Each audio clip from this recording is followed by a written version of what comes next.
Salut tout le monde, c'est Sébastien pour le podcast Avec ou sans contact, le podcast qui met en lumière les entrepreneurs qui font du bien aux autres. Aujourd'hui, et je vais la faire simple, je reçois Joachim Tavares qui a fondé une société assez cool qui s'appelle Papy Happy. Salut Joachim. Salut Sébastien. Ça va ? Très bien et toi ? Hyper bien, j'en suis à mon 8e podcast de la matinée, donc ça me va bien, je commence à être meilleur comme tu viens de le voir sur mon introduction. Hyper performant, ouais. Je vais super performant. Ouais.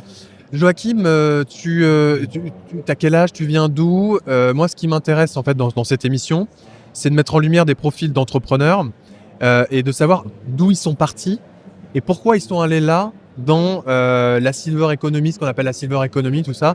C'est quoi tes grandes étapes, ton background familial ? Donc je vais raconter ma vie alors. Oui.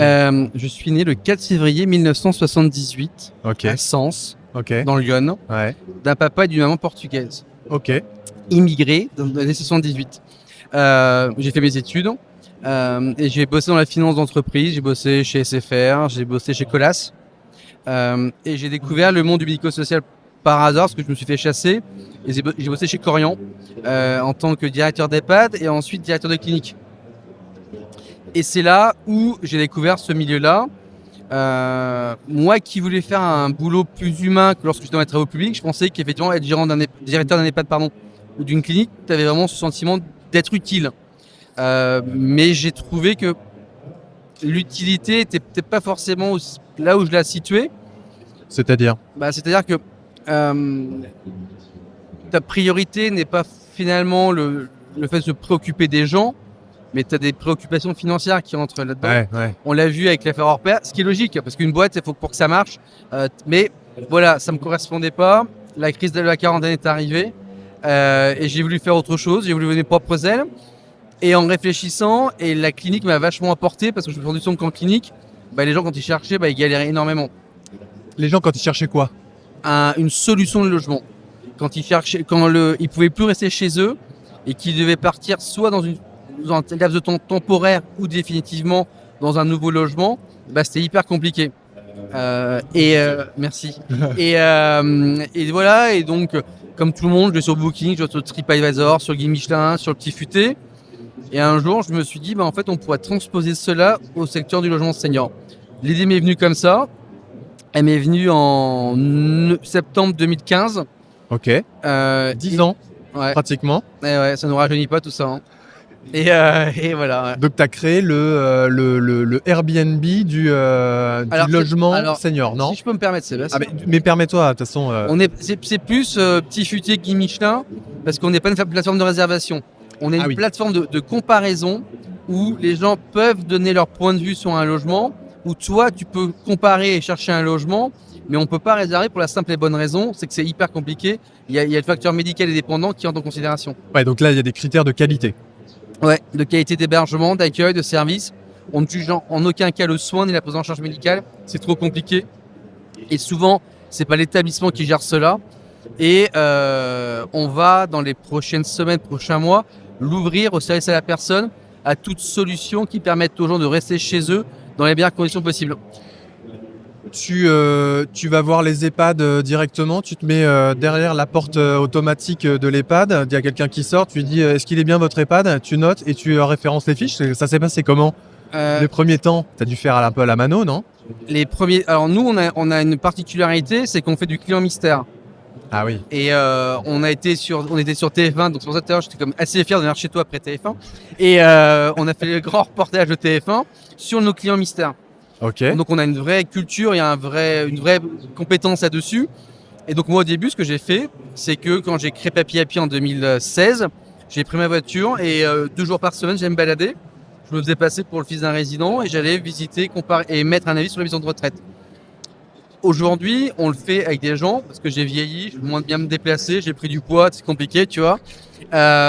Et surtout, on a mis à disposition des QR codes, des supports papier permettant aux familles et aux résidents de déposer un avis sur le site ou tout simplement, ils peuvent aller sur le site et déposer un avis quand tu es famille, quand tu vas visiter quelqu'un pour donner ton sentiment sur la qualité de l'établissement et savoir si les gens sont sympas ou non. Soit des trucs tout bêtes, hein, si ça sent bon, si c'est beau, voilà, qui vont te permettre toi après dans ton cheminement de te dire cette résidence peut correspondre à mes besoins. Ouais. Tu peux nous faire le pitch quand tu es arrivé en client mystère au tout début à l'accueil là, parce que tu devais être en mode pirate. Ouais, en fait, tu te crées une double vie. Bon après c'est vachement bien quand t'es marié, tu peux vraiment facilement après tromper ta femme. Je suis hyper fidèle comme mec. Mais en fait tu te crées une double vie, c'est-à-dire que t'arrives, tu dis salut, je m'appelle, je sais pas. Donc moi je m'étais créé un truc, je sais plus le prénom, je me souviens plus, mais c'était salut, je m'appelle Sébastien. J'ai ma maman qui est atteinte d'Alzheimer début, je sais pas trop comment faire et voilà. Et de là en fait tu vois comment t'es accueilli. Des fois tu te fais rembarrer sévère parce que les gens te disent non, et c'est là. Alors on critique beaucoup le privé. On l'a vu à la télé, en presse. On parle peu du public, mais on se fait beaucoup plus rembarrer dans le public que dans le privé. Pour la simple et bonne raison, c'est que le public commercial a besoin de faire rentrer des gens. Le public, c'est pas le cas. Et donc souvent, en fait, quand tu vas visiter, en fait, les gens t'en vont chier, tout simplement. Ils n'ont pas la culture aussi de l'accueil. Et surtout, ils ont parfois ils ont d'humanité. Et moi, je l'ai vécu. Donc nous, on fait de l'accompagnement, donc on accompagne les familles. J'ai accompagné à titre perso la grand-mère de ma femme. Et quand tu es dans un établissement où en plus il y a ton macaron Papi Happy de l'établissement public, tu arrives, en plus tu dis je suis Joachim Tavares de Papi Happy, ouais super, et alors j'aimerais visiter, non. Et parce que eux veulent avant avoir le dossier administratif, le dossier amical pour pouvoir visiter. Ce qui est une totale aberration. Demain quand tu vas à l'hôtel ou quand tu vas, je sais pas, t'acheter une voiture, tu vas avant la conduire, regarder et après tu vas faire une proposition. Tu fais pas l'inverse. Ah ouais. Tu vois, et on est c'est totalement stupide en fait. Parce qu'on dit, comme ça, on va sélectionner les gens dès l'entrée. Ouais, ok, mais tu ne permets pas aux gens avant. De sélectionner aussi de leur côté. Exactement. Et tant qu'on n'aura pas fait ça, en fait, l'EHPAD aura toujours une mauvaise image, une mauvaise presse. Parce que tu dis, en fait, il y a un côté obligatoire, administratif, de devoir faire cela pour y rentrer.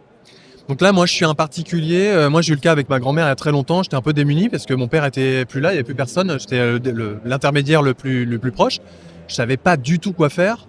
Là, en fait, le réflexe, c'est je vais sur Google, je tape maison de retraite. Non, il faut pas taper maison. Non, moi, j'ai coupé, s'il vous plaît. Non, mais les gens, ils cherchent, tu vois, ils vont chercher avec leurs mots. Ouais. Et ils vont mettre maison de retraite. Ouais. Tu vois, alors qu'ils devraient dire solution d'hébergement, tu vois. Mais exactement. Les gens pensent pas à solution d'hébergement. Donc, qu'est-ce qu'il faut faire sur Google si on t'écoute là Tu cliques Papi Happy déjà, mais pour revenir à ça. T'as name droppé 14 fois déjà depuis le début. Donc P-A-P-Y. Aujourd'hui, on a amené une étude avec le PGI, le Gérontopole de Bourgogne-Franche-Comté, où il y a 50% des gens qui ne connaissent que l'EHPAD. Ouais. Important. Et 66% des gens, quand la question de l'hébergement se pose, vont sur Internet. Après, les requêtes Google, où il y en a plein, souvent c'est maison de retraite, EHPAD, parce que les gens ne connaissant pas ce qu'il y a à côté, toi qui es un mec hyper intelligent, donc toi tu vas taper solution d'hébergement pour personnes âgées. Non, mais moi j'ai été comme les autres. Hein. Mais en fait, le problème c'est qu'aujourd'hui, c'est pas que j'aime pas la fonction publique, hein, mais quand tu vas voir une assistante sociale d'un département, une assistante sociale d'un hôpital, on va jamais te parler des solutions d'habitat partagé, des agents de service senior, parce que tu peux aller en habitat partagé, en RSS ou ailleurs, et y combiner du service à la personne. Ok. Tu as des problèmes et on va te parler que des EHPAD dans le genre. Et ça, c'est bien dommage en fait. Et aujourd'hui, c'est ça le souci que les gens quand ils recherchent.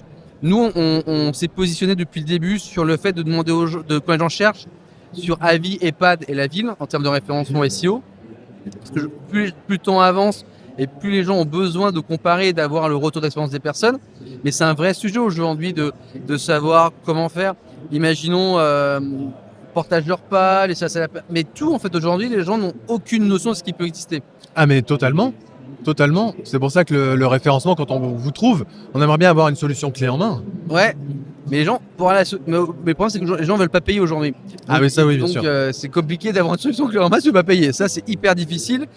Non, surtout ce qui est important, et c'est ce qu'on essaie de faire depuis 8 ans, c'est de donner aux gens le maximum d'informations pour faire le bon choix. Ouais. Et ça aujourd'hui, on y arrive parce qu'on a un site qui est comme plutôt abouti. On va le développer fortement sur 2025 pour vraiment avoir un vrai outil, mais comme tu as des vrais outils comme le Guide Michelin ou d'autres, ou des comparateurs d'assurance qui te permettent vraiment de voir la performance d'un produit d'assurance par exemple. Et aujourd'hui, tu peux voir aussi la performance d'un établissement et surtout voir si l'établissement correspond à tes besoins et à tes envies. Est-ce qu'il y a des établissements maintenant, ils se disent putain, on a une sale note sur Papi Happy, il faut qu'on s'améliore? Ouais, et de plus en plus, donc ça c'est cool. Ouais.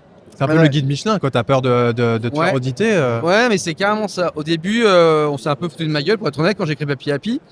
Parce qu'ils trouvaient que l'idée de comparer, de mettre des avis, ça n'avait aucun sens. Aujourd'hui, on a eu le cas hier. On a eu 2 groupes qui sont venus spécialement pour nous, pour échanger, pour nous dire on aimerait être chez vous parce qu'on a des sales notes et on aimerait y travailler. Ah, c'est stylé. Et donc, tu as une prestation à côté avec ça, non, ou pas du tout? En fait, quand tu me donnes 10 000 €, j'augmente ta note. C'est une prestation qui est hyper chouette. Non, en fait, l'idée, c'est qu'après, on aide les gens, on les accompagne à collecter de l'avis.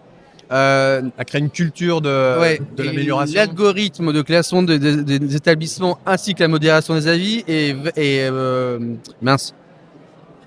Je permets moi quand je suis à côté de toi, c'est quand même un truc de dingue. Est labellisé par l'APAV.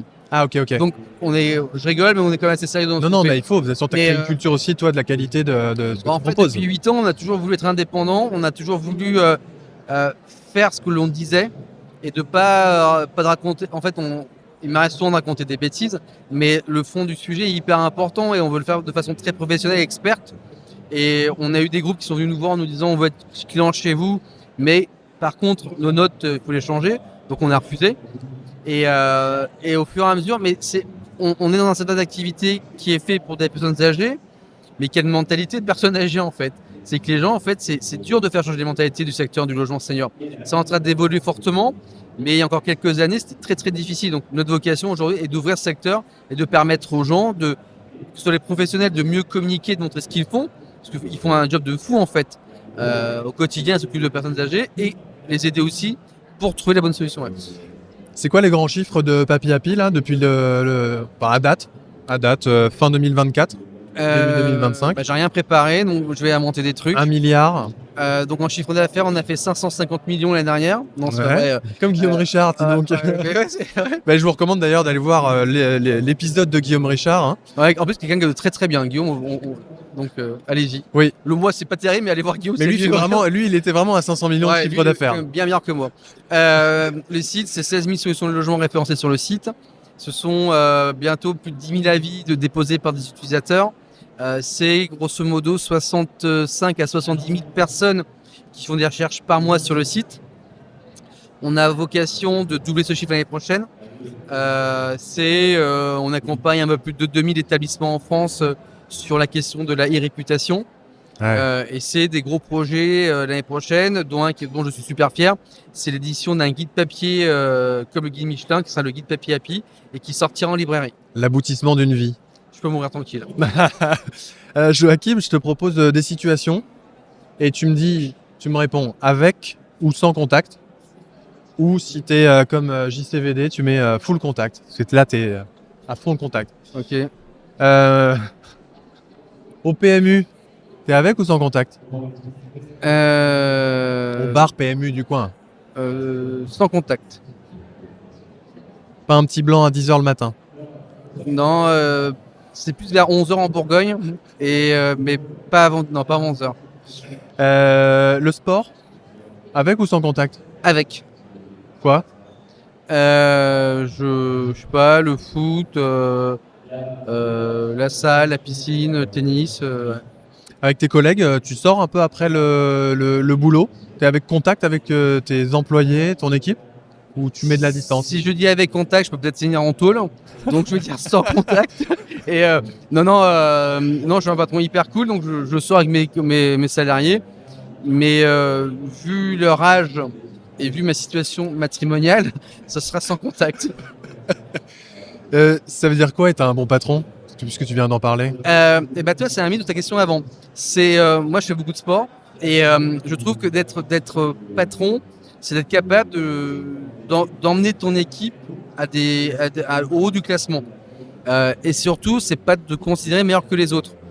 Quand tu es capitaine de foot ou de n'importe quel autre sport, de rugby ou ailleurs, t'es pas le meilleur, mais en fait, c'est celui qu'on écoute le plus. Et je trouve que quand tu es patron d'une entreprise, en tout cas, moi, c'est ma vision, c'est de me dire, en fait, je suis peut-être pas meilleur que les autres, j'ai peut-être une meilleure idée, j'ai une vision, et celle-ci, en fait, il faut t'emporter les gens avec toi. Si tu le fais pas, en fait, ils te suivent pas, les gens. Et donc, c'est pour ça que je trouve que le bon patron, c'est quelqu'un qui... mais on parlait de Guillaume tout à l'heure, il y en a plein, il y a Nicolas qui le vivent et qui tu le vois, en fait, qui ont des structures bien plus importantes que les miennes, mais qui ont cette vision, en fait, d'emporter les gens avec eux. Et je pense que c'est ça, être un bon patron, c'est d'avoir une vision, d'emporter les gens et que les gens se sentent bien avec toi en fait. Ouais. Donc pour moi, c'est ça d'être un bon patron. Ouais. Quand tu vas chez le coiffeur, avec ou sans contact? Alors, c'est sans contact parce que mes coiffeurs sont 2 gars que j'adore qui sont homo. Donc si je mets du contact, ça peut être dangereux. Ou plaisant. Comment? Ou plaisant. Ouais, ça me rappelle une discussion qu'on a eue il y a quelques années. Au bar du coin après un salon. Exactement. Dans Papy Happy, est-ce qu'il y a un peu d'intelligence artificielle? Est-ce que toi, tu utilises de l'intelligence artificielle?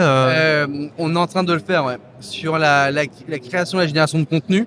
Ouais. Et sur on est en train de réfléchir à différents sujets d'accompagnement des gens qui vont sur le site. Donc on le fait de plus en plus. J'aimerais pas qu'on y ait trop quand même. J'ai pas envie de dénaturer ce que nous faisons, mais ça va nous accompagner dans les prochaines années avec nos projets. Ouais. Je viens de penser à un truc, c'est que je trouve que tu ressembles un peu à Bruno Solo. On te l'a déjà dit? Oui, on l'a déjà dit, ouais. Ouais. Bah voilà, j'ai pas d'autres conclusions. C'était super bien. Je vous remercie encore une fois d'avoir suivi Avec ou Sans Contact. C'était un podcast nature, évidemment. Vous pouvez nous suivre en cliquant sur la cloche, en mettant un pouce, en mettant un commentaire. On est sur Spotify, sur Apple Podcast. Et je vous souhaite de nous rejoindre pour un prochain épisode. Salut Joachim, merci beaucoup. Ciao.